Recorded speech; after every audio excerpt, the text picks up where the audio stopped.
Back. We are glad that you are still with us from that fantastic conversation there. We do hope that we have better positioned you to understand the recent updates and upgrades that have been in the Ministry of Lands. And from that, we want to continue with this educational train that we are on and move on to our next conversation. And this is all about your retirement plans. You know, as a young population, you know, and being the bigger percentage of the population here in Kenya, what plans do you have for retirement? You know, when you're in your ripe old age, what plans do you have in terms of sustainability, in terms of the investments that you would have made in your younger days? That is what we want to talk about today, and just get to understand the uptake of pension and retirement plans here in our country, and just see what patterns that we as a people are having towards that. And we have a gentleman with us in studio this morning to help us better understand this whole conversation around pension schemes and retirement plans. And this is one Mr. Peter Rotich, who is an administrator and a trust secretary working with Teleposta pension scheme. Good morning, Peter. Good morning, Jain, Wambui, and thank you for inviting me to Good Morning Kenya. Thank you for making time to be with us today. So this is basically class 101 to help our viewers and I both understand this whole conversation around pension schemes and a retirement plan. But before we even get to the juice of the matter, you know, from your interaction with the population and the greater people, what is the attitude that we as a people have towards pension schemes and retirement plans as a whole, from what you have seen? I think we need to have an honest conversation as a country with regard to savings for old age. One time, Jain, you will not be working, and as a young population, we need to really have a very detailed, honest conversation through policy changes to ensure that our young population understands the need for saving for old age. Why do you need to save for old age? During employment, there will come a time when you'll no longer be active and you'll need something to fall back into. And as a country, we need to really appreciate that we have a young population, not necessarily in employment, but they are in the informal sector, and we need them to appreciate the need for an uptake of a saving culture when they are still able. That is the conversation we need as a country to have, because it will be a time bomb in the few years to come if we don't harness their capacity now to appreciate why pensions is important. All right. Now, there clearly seems to be a gap of information in both the side of the divide of the pension offers and also we as a population. So let's just go down to the basics and try and understand what is this pension that we are talking about, and just demystify all these misconceptions and misunderstandings that we have around them. So let's start with the meaning behind a pension scheme and its relationship towards the retirement plans that we could be hopeful about. Thank you. You know, a pension is a regular deduction that is made from your employment during your service. What essentially your employer does is every month from your basic salary, depending on the arrangement that the pension scheme is, they deduct a certain amount, a percentage. And I would want to ask you a question. Not necessarily you, but every person in employment. Do you look at your pay slip at the end of the month? What percentage of that gross or the basic salary is deducted for your saving? And having deducted your amount of salary, assume you're earning 10,000 or 50,000, is your employer deducting 5%, 7.5% or 10%? What amount of the employer's portion also is being deducted to go into a nest egg for your retirement? And there are very many arrangements in the country of pension schemes. We do have, of course, the compulsory one, the National Social Security Fund. Yes. We do have the individual retirement benefit schemes, which as at the last count, I think was 30. We do have the civil service pension scheme, which is to operate on a pay-as-you-go, but it has now become contributory, and now the occupational pension scheme, which as at the last count was 1,300, and I do believe you are part of the occupational retirement benefit scheme. So what as a person in employment ought to do, look at what percentage. Is that amount enough? What is your replacement ratio once you are no longer in active employment? If you are doing 5% and the employer is doing 10%, is that really adequate? 15%? As a young person, what you need to appreciate is close to 20 to 30% of your basic salary ought to go into savings, so that in old age you can actually reduce it. Just before retirement, you reduce that 20 to 30 to maybe 25. But when you are still young, it is very, very prudent that you put aside that amount of money.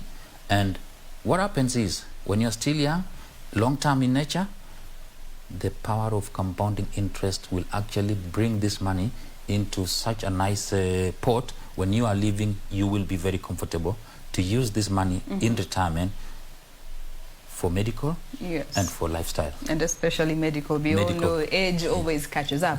Now, let me just take you a step back and go to that bit of looking at the deductions that are usually done. And this boils back to us as individuals. Take your pay slip and look at those deductions. Usisemange tu ni pay umekatwa tax. Look at those deductions and get to understand.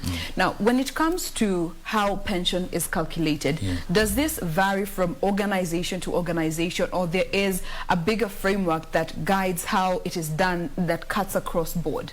Thank you. There are two types essentially, depending on the arrangement that your employer. In the pension industry, the person who sets up the scheme is called a sponsor. A sponsor. So be careful when you mention in the pension scheme a sponsor. We know what a sponsor is. Okay. Different from the other meaning. Sponsor that Absolutely. might be so the sponsor now makes an arrangement to ensure I want my employees, I want to attract the best employees. So what do? One of the avenues to attract good employees is set up a nice pension scheme, just like setting up a good medical scheme. Those are some of the side benefits available to an employee. So there are two types of arrangements. There is the defined benefit arrangement, where the benefits payable when you retire is not based on what you contributed, but it is defined by a factor which is brought about by how much does this person need at retirement. So it's a calculated formula. But the most pension schemes now have turned away because defined benefit schemes are very expensive for the sponsor.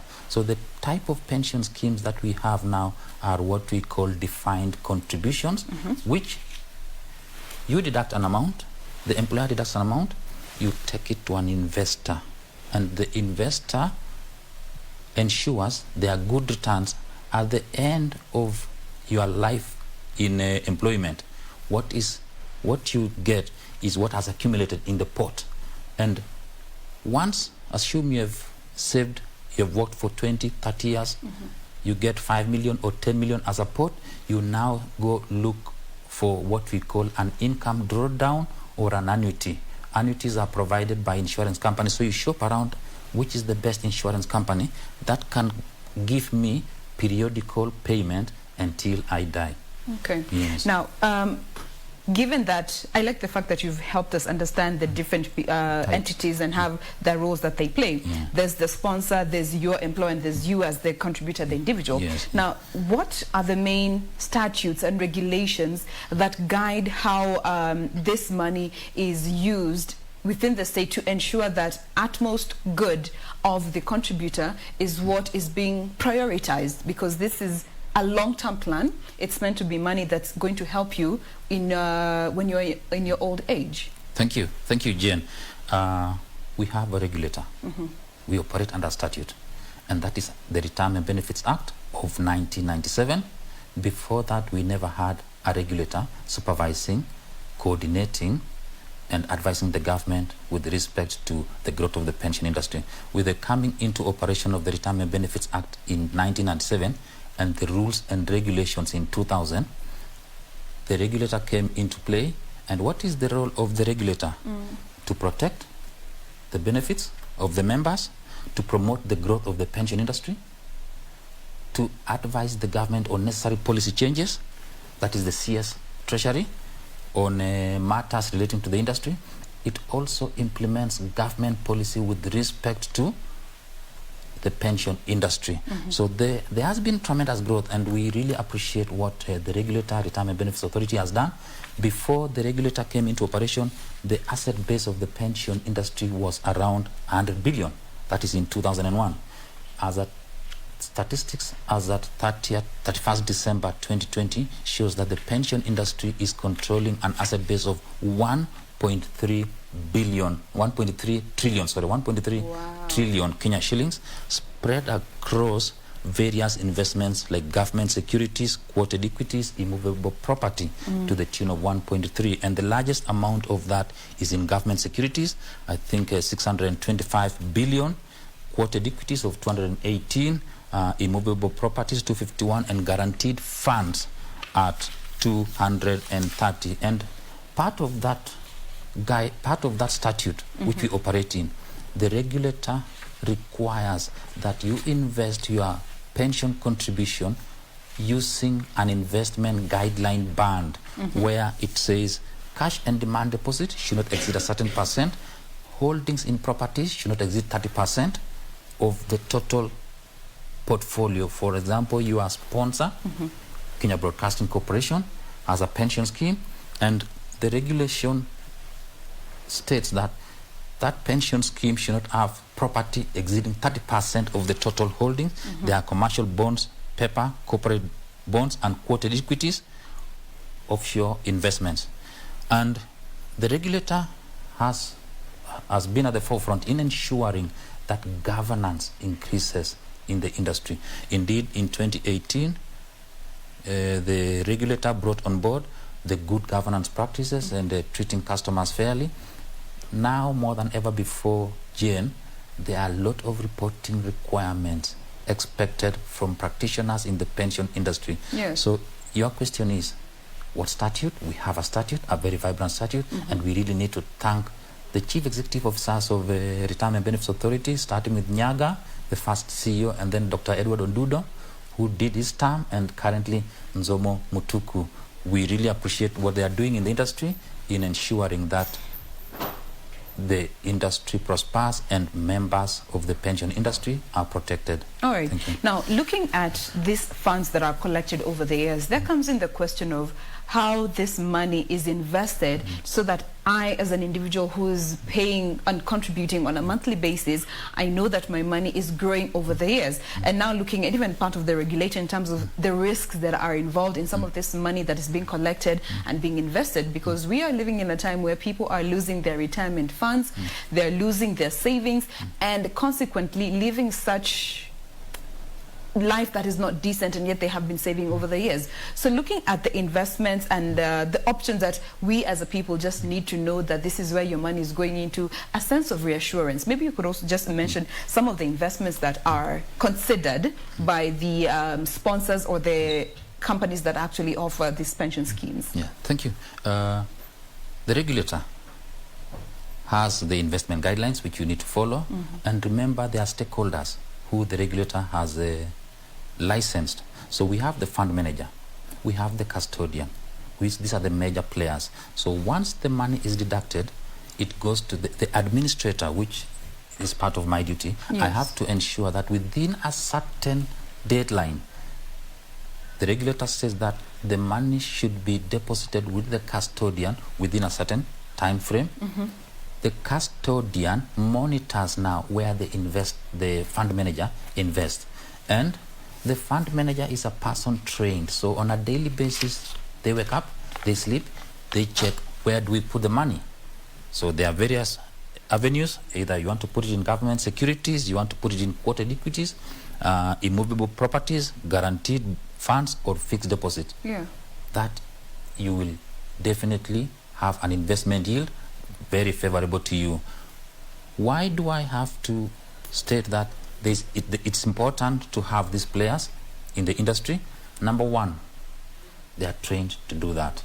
You, when you wake up, yours is to come to the studio, yes, to work, knowing that the money that has been set aside, there are professionals investing it on your behalf. And there are various players in the industry. There are various fund managers in the industry. So it's incumbent upon the employer, the trustees, that's the board of trustees, are the ones who run the scheme. It's incumbent upon them to ensure that they have appointed the best fund manager. All right.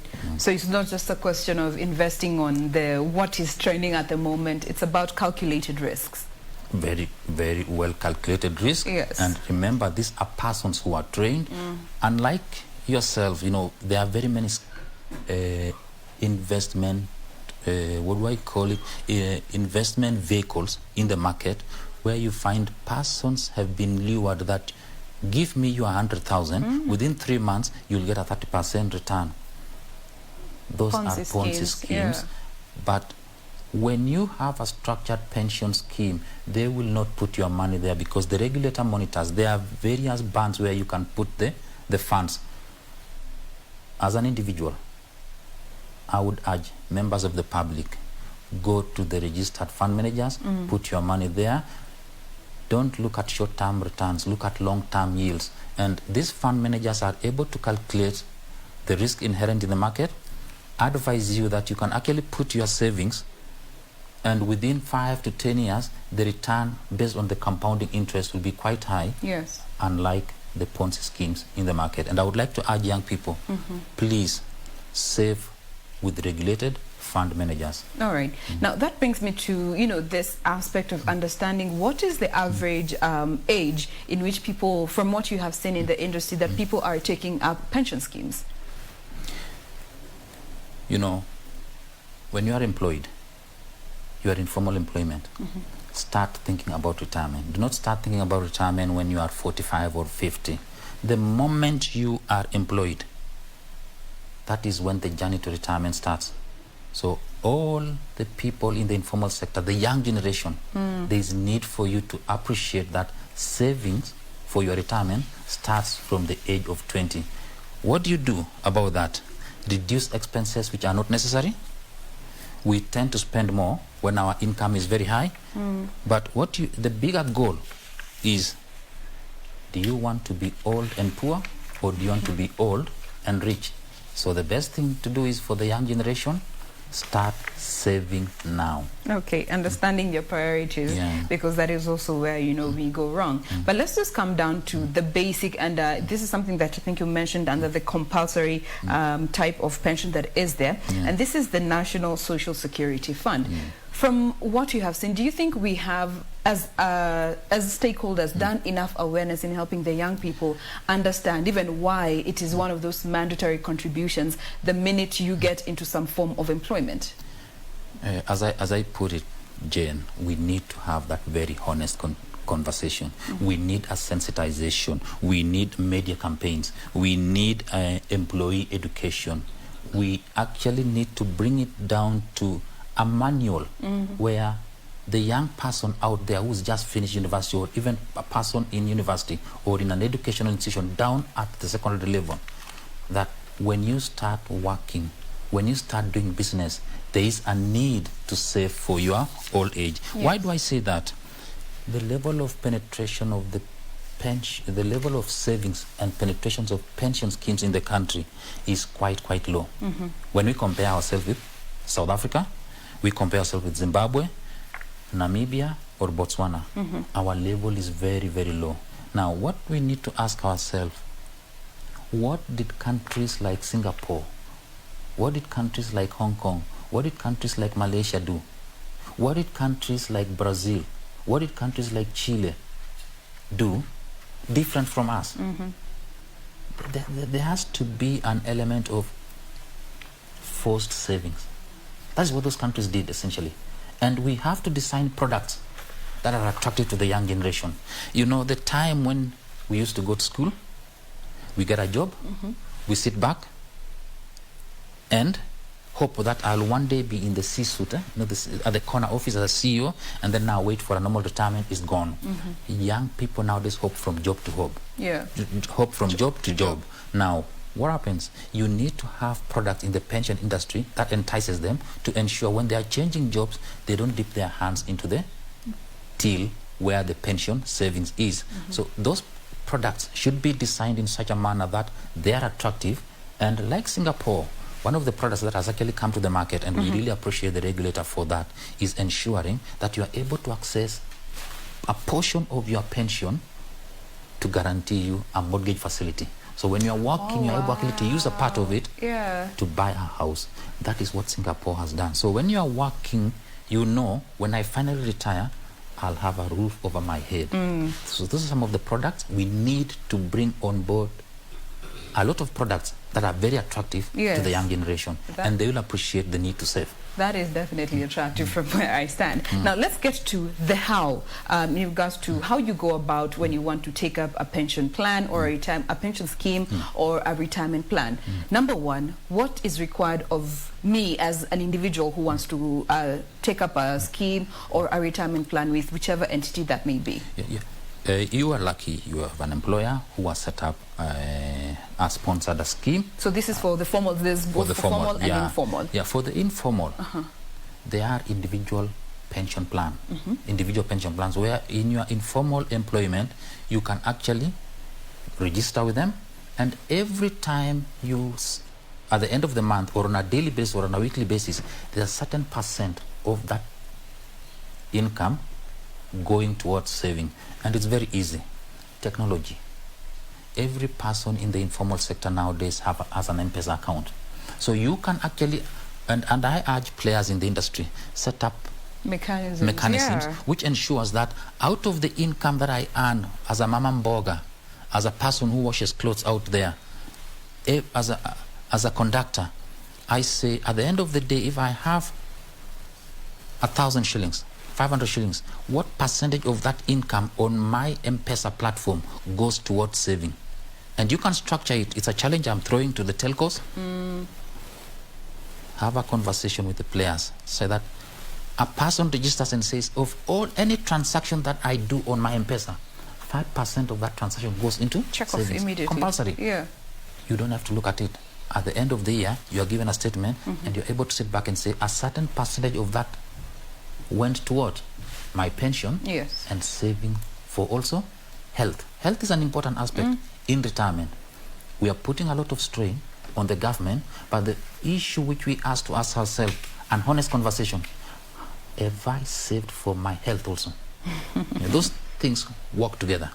Yeah, thank you. Now, so for the informal sector, you just need to be in touch with one of the companies that do offer these schemes and pick what best fits you. And the players are the ones who need to go out. The players, the regulator has tried as much. The players who are in the pension sector, can you go out to the informal sector, reach out to these people? Because the informal sector has actually outgrown the formal sector. Statistics are out there. In the 90s, the informal sector was very low, but here we are in 2021, the informal sector has outgrown people in employment, and that is where we need to tap. Why do we need to tap them? We need these savings. Even employers who do not have occupational pension scheme, we need these savings. The moment we harness the savings, once it is enough in the country, we can use it for infrastructural development, like building ports, building airports, building roads, building hospitals. That is what other countries have done. It is the money from the pension schemes that have been used to build airports, to build roads, to build hostels for university students. That is the conversation we need to be having, and that's where we need to be going. All right. Now, as you are in your young years, you already have a pension scheme in place, and progressively over the years, you switch employments here and there, things change. Can a pension scheme be enhanced or reduced depending with the space you are in economically and your purchasing power? Great. It is possible. But when you are in formal employment, once you have, let's say, 5% or 10% of your basic salary deducted and the employer has an equivalent amount or higher, it is not possible. The one you can change is you have what we call an additional voluntary contribution. So this additional voluntary contribution, you can keep changing depending on the circumstances or the strain you are facing. But the question is, you have to have a change of mindset. Why do you need to reduce your savings? And remember, the goal is what? For retirement. Yes. So that helps guide whether you're going to enhance or reduce. Now, let's look at the challenges that maybe you are alive to as a part of the stakeholder in the pension industry. Maybe what are some of those challenges that you feel have been cutting through time that we need to have addressed, that you feel even regulators could have a role to play when it comes to alleviating some of these hurdles? Yeah, there are challenges, of course, like the investment rate of return. I mean, the market operates in a cyclical manner. You really cannot determine what happens in the capital markets. So you put your 100 shillings. Tomorrow, a stock which you really hoped would do very well, it was maybe 40 shillings per share. Now it is 3 shillings.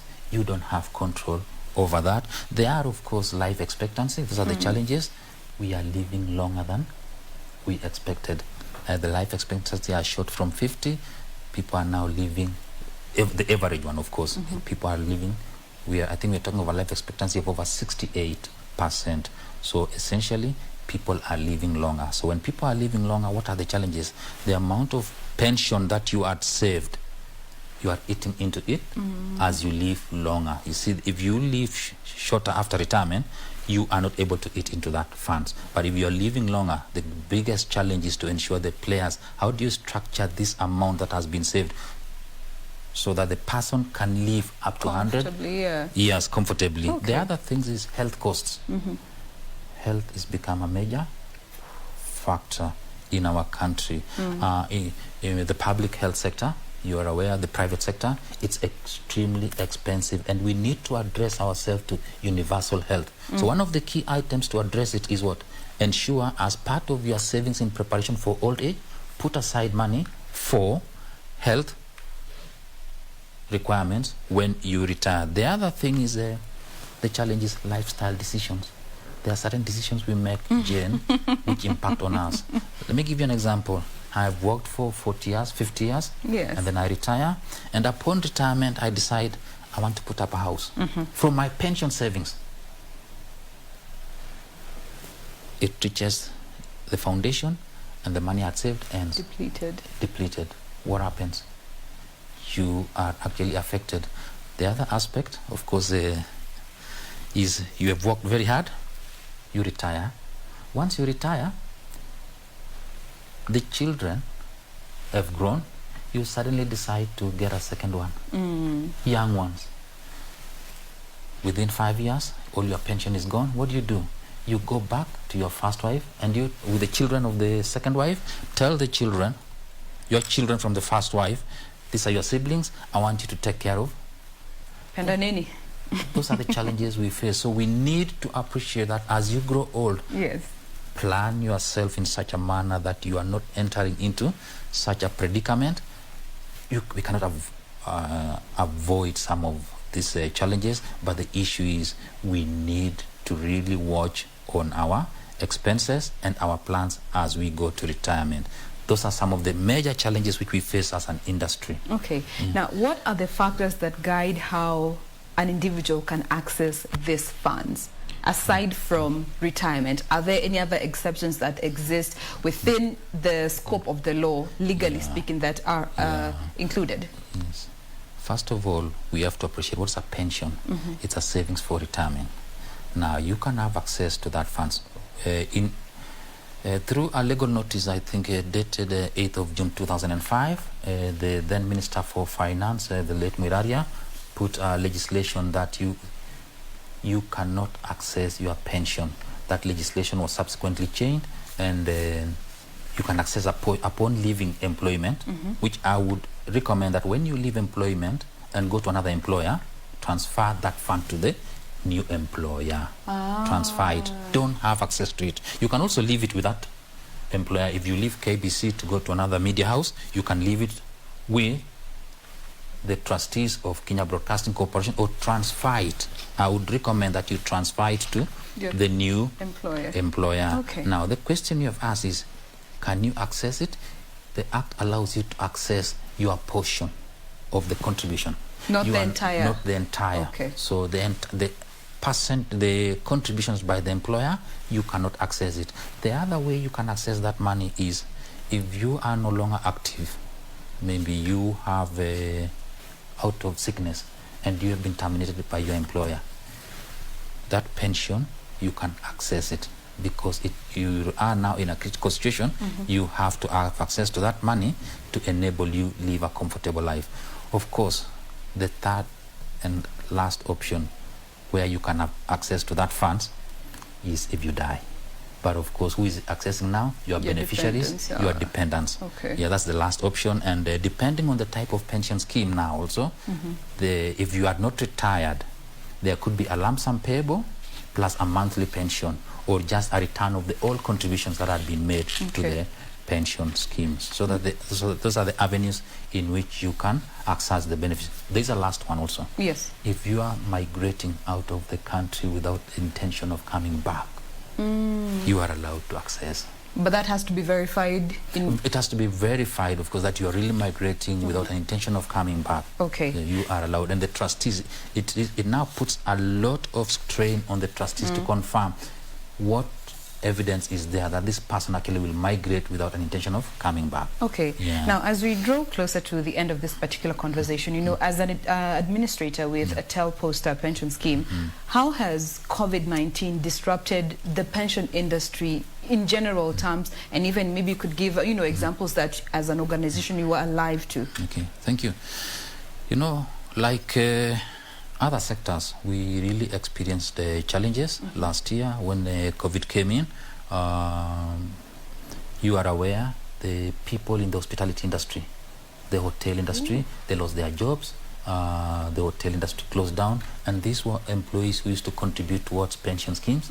In some sectors, the employers put their staff on half pay. So when you put your staff on half pay, what does it mean? It's also affecting the pension contributions. There are those staff who are put on unpaid leave. During that period also, what happened? There was no contributions being made. So it really affected, and the regulator was good enough. The regulator waived certain requirements. We were supposed to go for an AGM last year. We never went for an AGM, and what we postponed our AGM. We were supposed to go for an election of member-nominated trustees. We also postponed it, and with this year we will be holding it virtually. So what has COVID brought about? It has brought about a change in our mindset to use technology to hold meetings. As a board of directors, board of trustees, we adopted technology and now went virtual in holding board meetings. So our annual general meeting this year, it will be live broadcast through Kenya Broadcasting Corporation. Absolutely. Now, due to the constraint of time, we have to bring this conversation to a close. But then again, remember, as a young person, we need to look at how we are investing our money. You know, just before the discussion, we were having a conversation with Peter, and just looking at the kind of phones that we are purchasing in this day and time, vis-a-vis the amount of money that we are putting away for our old age. So let us relook that, take a step back, look at the bigger picture and see what changes you can make here and there to ensure that, you know, when you are in your ripe age and are not physically in a position to work as hard as you are right now, you still have a source of income that can comfortably take care of you. So this has been all about pension schemes and a retirement plan. And of course, we'll be here to help you know more about this. Consequently, with more of this conversation, we have been speaking with Peter Rotich, who is an administrator and a trust secretary working with a Teleposta pension scheme. You can be able to check them out on social media and understand what schemes are available for you, because there is always something for everyone. That is that for now. On behalf of the Good Morning Kenya crew, we want to wish you a lovely day. Do enjoy the rest of your viewing, and be sure to join us again tomorrow morning for more of Good Morning Kenya. I'm Jain Wambui. Have a lovely day.